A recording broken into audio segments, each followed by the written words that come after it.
All right, we are live in beautiful, sunny Florida, and we're back, guys. We are back, and we're going to be breaking down UFC Fight Night 136, Hunt versus Olenek in Moscow, Russia. Good to be back, guys. I'm very sorry I missed the UFC 228 roundtable. I was sick all week. I had one planned out, scheduled with Max Trademark MMA. He's been on twice before, and Marcel Dorf, the Dutch fight breaker guy. He's cool. I was gonna have him on for the first time, but I'm gonna have those two guys on for the 229 roundtable. It was the first card I missed since I started in September 2016. A year ago, it was the first one I missed. I was sick and I missed one card. Big deal, but we're back. We're not going anywhere. We're breaking down this card. 228 was also a heartbreaker when it came to the bets. I lost big on Alex White. That was bad. I don't know what happened there. I don't know what happened to Alex White there. But Jim Miller's just a badass, and he'll probably be good for another few years, honestly. Um, Lost on Darren Till, unfortunately. I had a parlay winner with Suarez and Andrade. That was a nice winner there. But it is what it is, man. I took a 9 unit loss. We're looking to get back here, though, man. And going into this Russia card, I was like, yeah, it's a lot of big favorites. It's a lower level card, honestly. It kind of is. Um, I don't know if I'm going to have a lot for this card, but I do. I do. I have four plays, and I'm going to be looking at a fifth whenever that prop gets released. But yeah, man. So I do have four plays for this card, and I'm looking forward to talking about it because it does have a lot of fun shit on here. This is a good card, and I'm looking forward to it. It's daytime too. I love these daytime afternoon UFC cards. So yeah, let's just get right into it. I don't think I have anything else to discuss for now. Big things coming to the channel in the future. Gonna be switching things up, but we'll talk about that soon. We're talking about UFC Moscow right now. First fight of the night is going to be Merab Valishvili minus 550 taking on Tarion Ware plus 425. I think the line's off here. I definitely think Merab should be favored, but and that's just mostly because Tarion, when he does lose, he usually loses because there's a grappling threat and he gets wrestled. He usually doesn't have an answer for takedowns. Uh, the reason why he looked, I don't want to say he looked so good. He didn't win the fights against Sean O'Malley and Tom Duganwall. But the reason he looked all right and won rounds in both of those fights was because there really was no wrestling threat with Sean O'Malley and Tom Duganwall. So he shined. Murab, he's super strong. He's super explosive, and he does put punches together well sometimes. But there's I don't see this guy being in the top 10. I feel like he's just too sloppy, too wild, too crazy for his own good. I mean, in my opinion, he was on his way to winning that Ricky Simone fight, and I honestly, I don't know how he got caught in that choke, but I mean, it shows how tough he is that he lasted as long as he did in that choke. But still, man, I thought Merab was up 2 rounds in that Ricky Simone fight, and the fact that he's still fighting like a wild man is just like, I don't know. It's like a fight IQ thing. So there's a fight IQ thing. I feel like Tarion probably does have the better boxing. So at plus 425, I'd say Tarion Ware is a live underdog, but my pick is going to be Merab Valishvili via 29-28 decision. In a card where there's a lot of big favorites, big underdogs, you need to fill spots in DraftKings.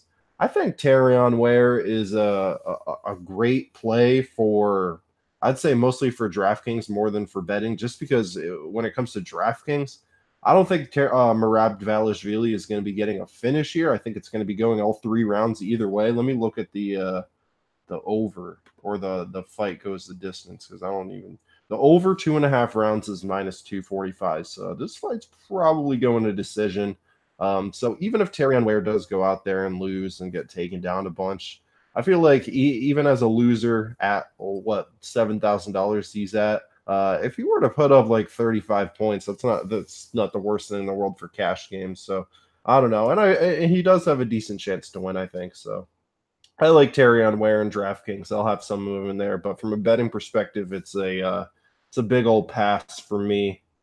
But official pick is going to be Merab Dvalishvili by a 29-28 unanimous decision. So moving on to the next one, man, we got Ramazan Ameev minus 560 taking on Stefan Sekulic plus 430. This was actually the last fighter I did my research on, was this Stefan Sekulic character. Did that this morning. I saw that he trains at the same gym in Serbia as the very infamous Bojan Mihalovic, the guy who got knocked out by Francis Ngannou, the guy who kind of lost to everyone in the UFC.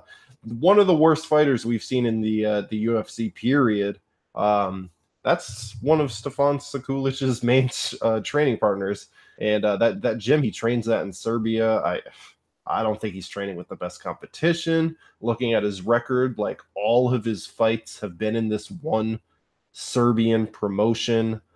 His level of competition is very low, and when I watch him fight, it's he rocks people on the feet, and then he chokes people out a lot. So he's well rounded, but he's well rounded for that Serbian regional level.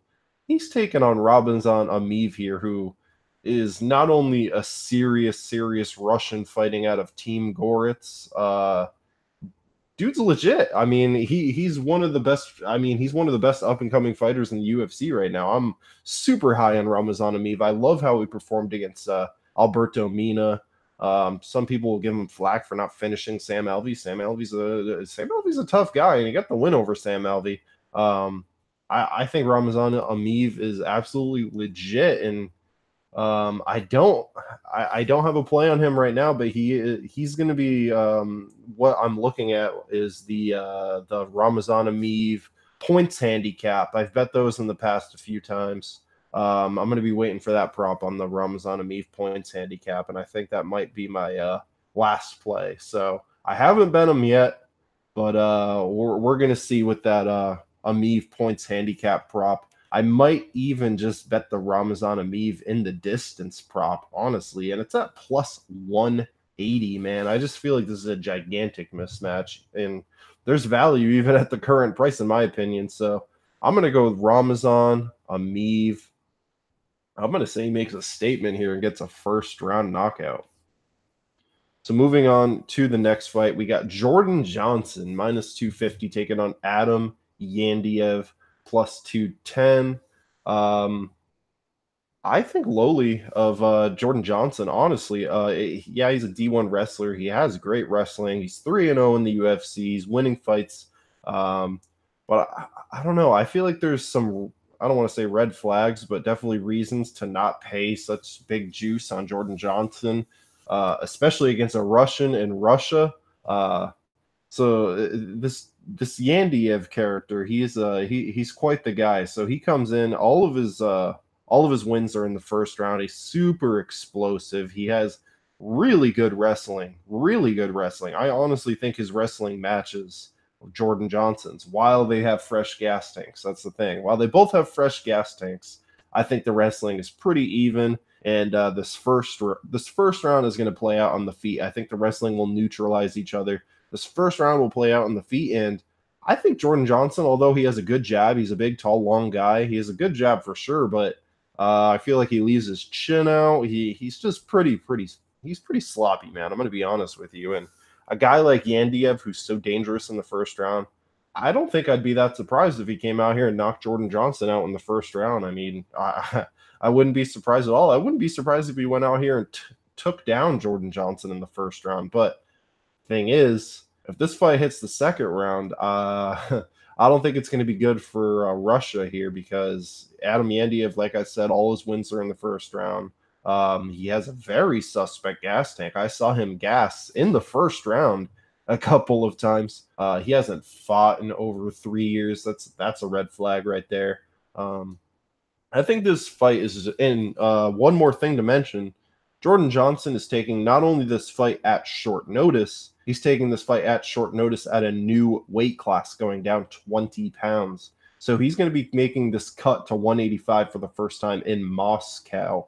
I'm sure he's not having a very good time right now cutting those last few extra pounds in Moscow, Russia. I don't think that's probably easy for him at all. So I just think there's a lot of red flags from both sides. And at minus 250, I say do not bet Jordan Johnson against a Russian in Russia here. But the thing is, he's probably going to win. So I wouldn't take the shot on Adam Yandiev here. I mean, I guess I wouldn't blame it. It's probably a dog or pass situation, but I don't know. More than likely, it's probably Adam Yandiev first round KO or bust. So I don't know. I'm going to go Jordan Johnson. I say he wins this fight in the later rounds, like the end of the second round, early in the third round by submission. I think if it hits that second round, which probably will, he can probably keep Yandiev at bay with the jab. Yandiev's going to tire out, and Jordan Johnson's going to get that second or third round submission. So I'm going to go with Jordan Johnson, late second round submission. So moving on to the next one, we got Magomed Ankalaev minus 440 taking on Marcin Prokhnio plus 350. I think the line's a little bit off here. I've seen really nobody say any positive words about Marcin Prokhnio, but I think Marcin Prokhnio has some really good striking and a lot of power. And I've honestly been more impressed with Marcin Prokhnio on the feet more than I have been impressed with Magomed Ankalaev on the feet. So I think if it stays standing, it's not a complete blowout for Prokhnio, but I think Prokhnio might have something for him. I think he could knock Ankalaev out. I think he could outstrike him. But the problem is, I haven't seen Marcin Prokhnio defend takedowns all that well, especially against a Dagestani like Magomed Ankalaev, and that's probably what's going to happen here, man. He's probably going to beat Ankalaev on the feet while it lasts, but then Ankalaev's going to land some takedowns, do some lay and pray, some pitter patter ground and pound, and he's probably going to ride Prokhnio out to a 30-27 decision. I don't see any fluke submissions like the Paul Craig one happening here, because Paul Craig actually has good jiu-jitsu. Paul Craig actually has a good guard. He's a long grappler. Marcin Prokhnio, he's a striker, man. So I don't see him pulling off anything from his back. I don't see lightning striking twice. I think Magomed Ankalaev probably wrestles his way to a decision here. So I'm going to go with Magomed Ankalaev via a 30-27 decision. But once again, on this card with all these big favorites, big underdogs, I think like Terry Unware, Marcin Prokhnio might be worth a punt, just because not only could he win this fight, if he wins this fight, he's going to get a lot of points. He's going to knock Ankalaev out in the first round probably. So I don't know. Maybe invest in some Marcin Prokhnio lineups. That's what I'm going to do. So yeah, Ankalaev is going to be the pick, but value might be on the Polish man here. So yeah, entertaining fight though. It should be good. So moving on to the next one. Finally, my first play of the night. We got Mairbek Taisimov minus 470 now, taking on Desmond Green plus 375. So I'm sure, unless you're living under a rock, you know about this situation happening with Desmond Green. Unfortunately, I haven't looked too much into it. I don't even know if they really figured it out yet, but for whatever reason, Desmond Green lost control of his vehicle. And it was, I believe, like a 3 or 4 car collision crash. Unfortunately, 2 people lost their lives, and this happened at the hands of Desmond Green. It was unfortunately his fault. I don't know why, but apparently he can still fight. Apparently he's not under any sort of legal trouble that's preventing him from fighting about a month and a half later. So yeah, he can fight, but wow, he's got to have a lot on his mind right now, man. Dude, not only is he coming to Russia to fight arguably one of Russia's finest, he's coming in here coming off like a mind-altering situation that he's going through. So take away all of that stuff that's going on with Desmond Green. this is already a terrible matchup for him, man. I mean, did some of you forget how good Mirbek Taisimov is? I know my boy Justin from UFC bet Bro Picks. He bet Desmond Green. Um, I can't agree with him on that at all, man. I just don't see how he does it. Yeah, he's a tricky striker. He's a southpaw with wrestling. That's one of the toughest kind of fighters to go out there and beat, is a tricky southpaw striker with wrestling, and that's what Desmond Green is. But thing is, he's not tricky enough for Mirbek Taisimov. Mirbek Taisimov has gone out there and iced serious strikers like Jamir Hadjovic before.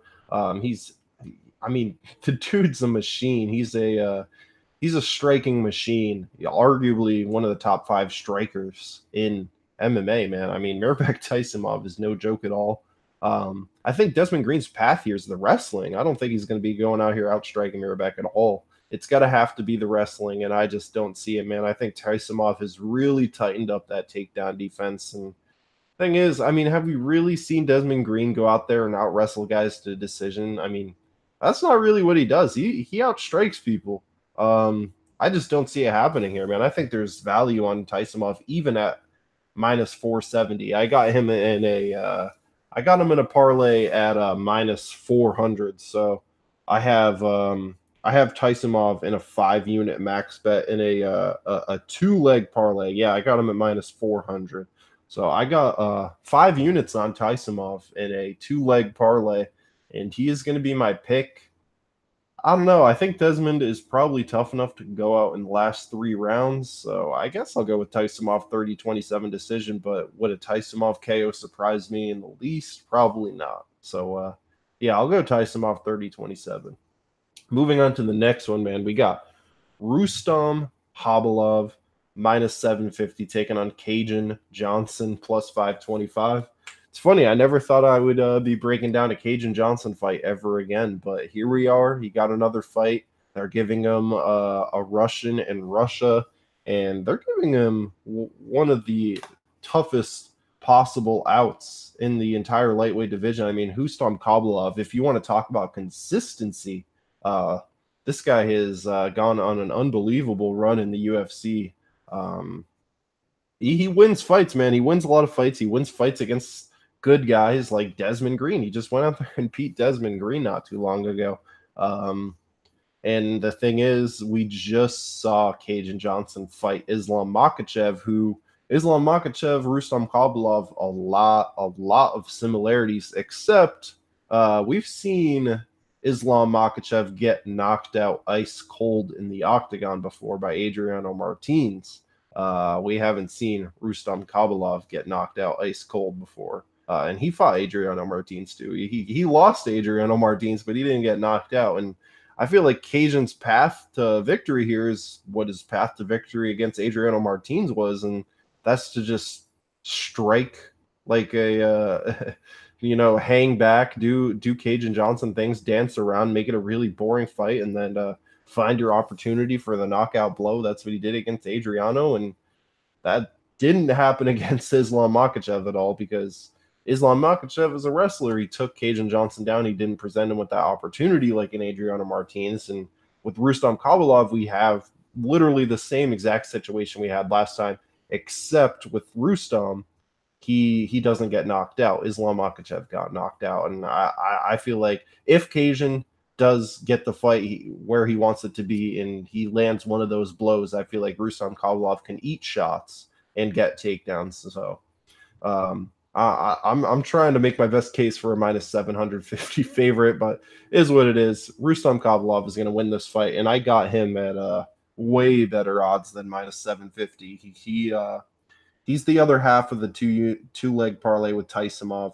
I got Khabilov at minus 450. So first play of the night is 5 units on a parlay between Taisimov and Khabilov at minus 189. So yeah, and I also have Khabilov in a 3-leg parlay. So I know you guys are going to scream at me for doing so many parlays when I said I'd stop doing them, but I only did 2 parlays this card. Khabilov at minus 450. I have him with Taisimov, and then I have him in a 3-legger. So I have a lot of money riding on Rustam Kabalov here, and it's probably rightfully so, man. I beat the line by 300, and it keeps going up. He's probably gonna be minus 1,000 by fight time, so I'm happy with the line I got, even though it's so gigantic, minus 450. A lot of people won't bet minus 450s, but I'll bet any line I see if I see value. That's just how I roll. So yeah, I'm gonna go with Rustam Kabalov. I think he submits Cajun Johnson. I'll say second round submission. Moving on to this one, man. This is the biggest favorite of the card. We got Peter Yan minus 900 taking on Jinsu Sun plus 600. I'm gonna try to speed things up here because I really got to get to work. But I looked up Jinsu Sun, and I think this guy is good. This Korean fighter, Jinsu Sun, is actually pretty good. But he's fighting Peter Yan, and Peter Yan is one of the best prospects in the entire division. How he absolutely dismantled Teruto Ishihara last time out was a thing of beauty. And although I do think Jinsu Sun is going to actually win a fight or two in the UFC, I don't see it happening here against, yet again, another Russian in Russia. Peter Yan is no slouch whatsoever. He wins this fight wherever it goes, and he is in the three-leg parlay with Rustam Kabalov. So Peter Yan, Rustam Kabalov in the two-leg parlay, or the three-leg parlay. I'm going to go with Peter Yan. I'm going to say he gets another knockout, man. I'll go Peter Yan second round TKO. So moving on to this next one, we got Khalid Murtazalayev minus 150 taking on CB Dalloway plus 130. I think this line is exactly right. I think they nailed it. I think Khalid Murtazalayev is probably the worst Russian on the card behind Yandiev. Looking through, I don't think that Khalid Murtazalayev is very good at all. But the thing is, he's fighting CB Dalloway, so he's most likely going to go out here and knock CB Dalloway out because CB Dalloway loves getting knocked out. This isn't Ed Herman. This is a Russian. I definitely see Khalid outstriking CB. CB's path is clearly the wrestling, and I just CB doesn't come off to me as a guy who's going to go out here and out wrestle a Russian in Russia. And I know I keep using that that phrase, a Russian in Russia, but I truly feel like that's going to be the key to the weekend. I don't want to get into it a whole lot, but Russia has one of the most how should I put it?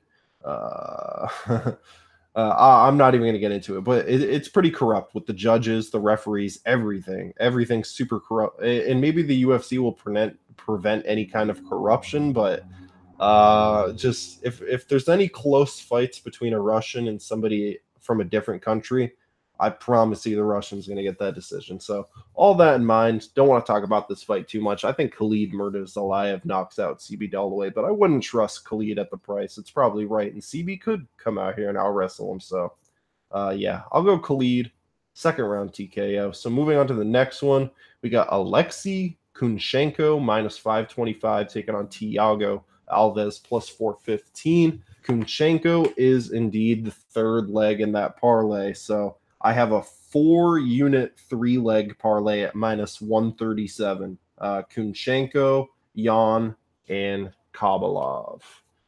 Peter Yan, not Jan Blachowicz. Yeah, I like what I saw from Kunchenko. He's undefeated for a reason. He's serious. He hits super fucking hard. He's a really good striker and probably has underrated grappling as well. Watching Thiago Alves against Curtis Millender, Thiago Alves actually had moments in that fight, but Curtis was just too young, too good, too powerful. And I see Kunchenko coming out here and knocking out Thiago Alves as well. But honestly, if Kunchenko and Curtis Millender were to ever fight, and I got thinking about that fight, of course, because I was watching both of their fights. I was watching Millender Alves, and then Kunchenko's about to fight Alves. So I started thinking, what if they made that fight? I think I'd probably take Millender against the undefeated Russian Kunchenko. Kunchenko's not only is he getting up there in age, I just feel like he definitely has some holes in his game, and he's going out there beating good competition. Don't get me wrong, but I feel like if he went up against like a top 20 welterweight, like I think Curtis Millender is. I think he'll go out there and lose, but against a way over the hill Thiago Alves, he should be fine here for sure. So I think he knocks out Alves in the first. I'll go Kunchenko first round knockout. So moving on to the next one, man, we got Shamil Abdurakhimov minus 125 taking on Andre the Pitbull Arlovsky plus 105. I bet Andre Arlovsky here. I bet 3 units at plus 118. I feel like Andre's on a roll right now. I feel like he's he's one of those guys that I don't want to say he figured out a way around the chin, but he kind of figured out a way around the chin. He hasn't been knocked out in a long time, and he's going up against killers like Tai Tuivasa. And this is definitely a step down from Tai Tuivasa is Shamil Abdurakhimov. Shamil Abdurakhimov is a guy who went out there against Anthony Hamilton and couldn't even knock him out. I know he knocked out Chase Sherman, but seriously, guys, Chase Sherman is one of the worst fighters in the UFC, and he used to have a good chin. Chase Sherman used to have a good chin until he got into serious wars with the likes of Rashad Coulter. Shamil Abdurakhimov he was able to start Sherman, but oh man, if I could only describe to you the level and skill difference between Andre Arlovsky and Chase Sherman, it's astronomical. And I feel like Shamil, even as a Russian fighter, Shamil has problems with takedown defense. If you go back and watch Shamil's first fight in the UFC against Tim Johnson took down Shamil, got on top of him right away, pounded him out right away. I mean, it was really like a serious red flag. And Shamil's actually one of the few Russians who is more of a striker than a wrestler. Shamil is actually a pretty good point striker. He's a good kickboxer. I'll give him that. But Andre Arlovsky's a former champion for a reason. The guy comes out here and wins fights. I mean, just look at Andre Arlovsky's record recently. I know he went on like a huge skid, but he's coming out here and winning a lot of fights. I want to say he was on like a 3 or 4 winning streak before he ran into Tuivasa, and I could be wrong about that. He was on a 2-win streak against Junior Albini and Stefan Struve. But still, man, look at the guys Andre Arlovsky is losing to. They are all better than Shamil Abdurakhimov. You got Tai Tuivasa, Marcin Tybura, Francis Ngannou, Josh Barnett, Alistair Overeem, Stipe Miocic. Those are all his recent losses in his new run in the UFC. I feel like a guy with not a lot of KO power like Shamil, a guy who I just feel like it's a picture perfect matchup for Arlovsky. And you look at these recent fights with the veterans, Diego Sanchez last week pulling it off, Jim Miller pulling it off. It burned me, but Jim Miller, God bless him, he pulled it off. I think as a whole, the MMA community is kind of underestimating these veterans right now. And Andre Arlovsky he's a veteran, man, and I feel like he could come out here and out wrestle Shamil Abdurakhimov, and I feel like he could come out here and outstrike Shamil. So I like Andre a lot, man. 3 units plus 118. I'm gonna say he wins this fight via 30-27. So moving on to the co-main event of the evening, we got Jan Blachowicz plus 110 taking on Nikita Krylov minus 130. This is my my 4th bet of the night. We got 3.5 units on Jan Blachowicz. I botched the line. I took it at minus 107. It's plus money now, but hey, it is what it is. I'm happy with my line, and Jan Blachowicz is going to win this fight, guys. So really, looking back at both these guys' fights, they both are very entertaining guys to watch for sure. Especially Nikita Krylov. Nikita Krylov is a serious striker, and he has a lot of speed. He is very technical. He is a good striker for sure. But when you look at Jan Blachowicz, he doesn't really get outstruck. He really only loses via wrestling, like the Corey Andersons, the Patrick Cummings of the world. Even go look at that fight against Alexander Gustafsson. Jan was outstriking Gustafsson 110%.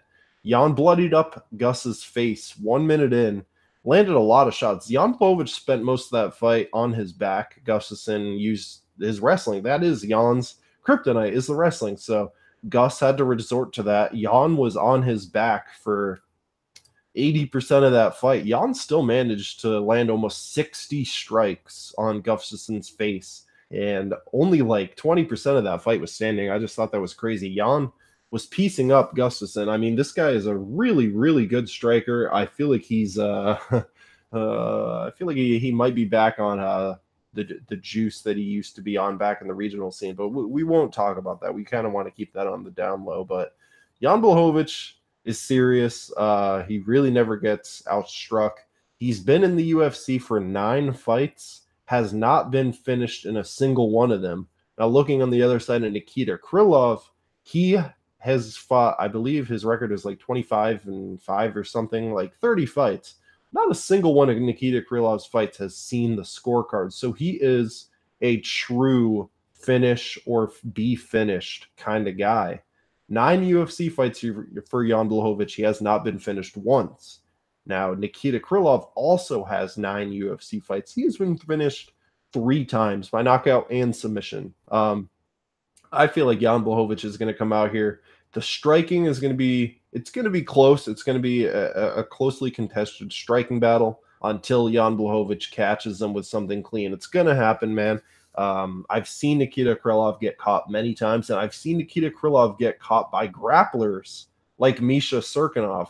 Misha Serkinov won that fight by submission, but if you really go and look at it, it was the big strike on the feet that rocked Nikita Krylov bad, and then he sunk into submission. So if you're going out there getting dropped by Misha Serkinov and you're coming in here against a guy who was outstriking Gustafsson, I'm going to go with Jan Blachowicz here. I feel like he's sharper on the feet. He's going to land a knockout blow against this kill or be killed fighter. I just think this is a good matchup for Jan, man. So 3.5 units. It's going to be a good one, man. And now I get to enjoy this beautiful main event with no bets, no money on the line. We got Mark Hunt minus 170 taking on Alexei Olenek plus 150. Completely passing on this fight altogether, but I'm looking forward to it, man. I think the line right now at minus 170 plus 150, I think that's right. I think the money that came in on Olenek when he was like plus 200, plus 210, I think that was probably rightfully so. We know Mark Hunt's kryptonite is takedown defense and grappling. I mean, the guy once upon a time got submitted by Sean McCorkle. So what happens when he comes in here against this guy with like 15 Ezekiel choke wins? But fact of the matter is, most likely Mark Hunt is going to be able to knock out Olenek and probably do it very, very quick. The price and doesn't go the distance would be exactly what you think. It's about minus 650 right now. And what's even crazier, Mark Hunt, the line on Mark Hunt's minus 170. The line on Mark Hunt wins inside the distance, minus 180. So, and it's been like that for like a day now. You'd think they would switch that up, but it's just funny when that happens in books. It's hilarious to me. But yeah, I'm going to go with Mark Hunt here. I'm going to say he wins this fight by first round knockout, but don't be surprised if Alexei Olenek gets on top and sinks in a nasty choke, because I think he could do that. He's a motherfucker, man. So yeah, thank you guys so much. We got through this card. Next week is Sao Paulo. That's a great card. I'm looking forward to next week, man. And I'm gonna have some announcements for you guys pretty soon. Like I said, some new stuff coming to this channel. So I want to thank every single one of you for watching. Hit the subscribe button if you want to be updated on these videos. Like the video, that takes 2 seconds, and I appreciate it more than anything. Those likes are awesome. Even you dislikers, fuck it, bring it all on. Comment below, let me know who you guys are betting on this card, and if you're not betting on the card, just let me know who were some of your most confident picks, who's maybe like a big underdog pick you're going with. Yeah, let me know. Hit me up on Twitter at MMA Kelton. Down to talk fights with just about anybody. I got to get to work now, guys, so thank you all so much for tuning in, and I will see you next week, I promise, for UFC Sao Paulo. So have a good one, guys. Enjoy the fights this weekend. Afternoon fights.